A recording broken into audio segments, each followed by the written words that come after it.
मोर्शी शहरातील विविध समस्या आणि अतिक्रमणांच्या मुद्द्यावर निषेध म्हणून गेल्या 2 दिवसांपासून उपोषणावर बसलेले छोटे व्यावसायिक नरेंद्र बामनराव गोहद यांनी आज आपले उपोषण संपवले। नगर परिषद प्रशासनाने संबंधित अधिकाऱ्यांच्या उपस्थितीत त्यांचे उपोषण संपवले। यावेळी सुनील राणा व प्रकाश साबळे आणि वानखडे यांच्यासह नगर परिषदेचे अधिकारी उपस्थित होते। उपोषणाला बसलेल्या नरेंद्र गोहद यांनी प्रशासनाचे लक्ष आपल्या मागण्यांकडे वेधले होते। त्यांच्या प्रमुख मागण्यांमध्ये राष्ट्रसंत तुकडोजी महाराज यांना भारतरत्न पुरस्कार प्रदान करणे, पोलीस प्रशासनावरील कथित अन्याय आणि अत्याचारांविरुद्ध कारवाई, ऑटो पार्किंगची योग्य व्यवस्था आणि अतिक्रमणे हटवण्यासाठी कारवाई यांचा समावेश होता।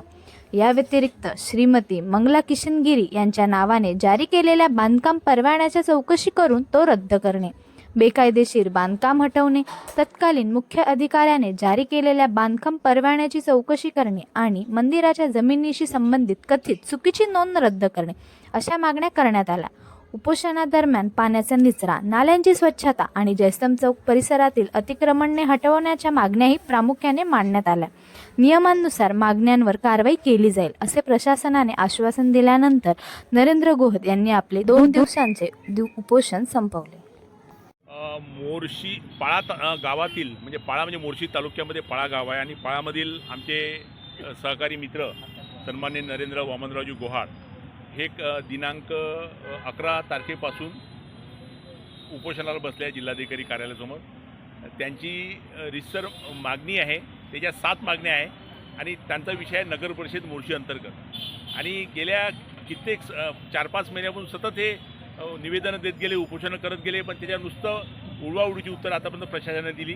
त्यामुळे त्यांचं वय 60 असताना, त्यांना हार्टचा त्रास असताना त्यांनी नाईलाजाने आपला न्याय भेटला पाहिजे म्हणून ते कालपासून उपोषणाला बसले।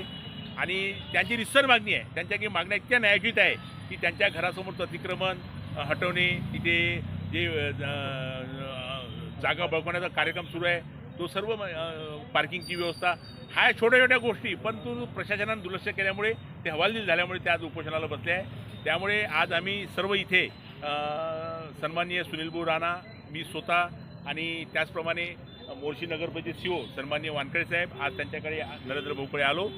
त्यांना विनंती केली की तुमच्या जेवढ्या ज्या रास्त मागण्या आहे त्या मागण्या नगर परिषद प्रशासन पूर्ण करेल, यामध्ये कोणतीही शंका नाही, त्या पूर्ण होईल। तर पण तुमच्या तब्येतीची काळजी म्हणून तुम्ही उपोषण सोडावा असा आग्रह सुनीलभाऊ राणा यांनी सन्माननीय नरेंद्र भाऊंना केला आणि त्यांनी पण त्या विनंतीला मान देऊन फक्त माझ्या सर्व ज्या रास्त मागण्या त्या मंजूर झाल्या पाहिजे, लेखी स्वरूपात दिल्या पाहिजे। त्यानुसार नगर परिषदेचे सीओ यांनी लेखी स्वरूपामध्ये सन्माननीय जिल्हाधिकाऱ्यांच्या नावाने सदर त्या मागण्या आम्ही पूर्ण करतो असं त्यांना लिखित स्वरूपात आश्वासित केलेलं आहे।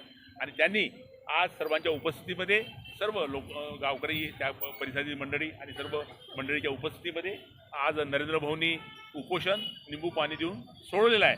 मी त्यांचं मनापासून अभिनंदन करतो, त्यांची वयाची काळजी घेऊन, आणि त्यांनी निश्चितच त्यांच्या पूर्ण मागण्या मान्य व्हाव्या अशी प्रशासन विनंती करतो। परंतु म्हणजे मोर्शी नगर प्रशासनाने जर या संदर्भात जर म्हणजे हयगय जरी केली तर शेवटी आम्ही अमरावतीमध्ये इथं बसलेलो आहोत, आम्ही त्यांच्या पाठीशी खंबीरपणे उभे राहणार आहोत, त्यांच्या मागण्यासाठी आम्ही आमच्या पद्धतीनं काम करू। तर निश्चितच मी नगर परिषद प्रशासनाचे सीओ त्यांचं पण अभिनंदन करतो, त्यांनी पण यामध्ये चांगला पॉझिटिव्ह भूमिका घेतली आणि या उपोषणाला सन्माननीय सुनीलभाऊ राणा आणि सर्व टीमनी भेट देऊन त्यांना आश्वासित केलं। धन्यवाद। जय महाराष्ट्र।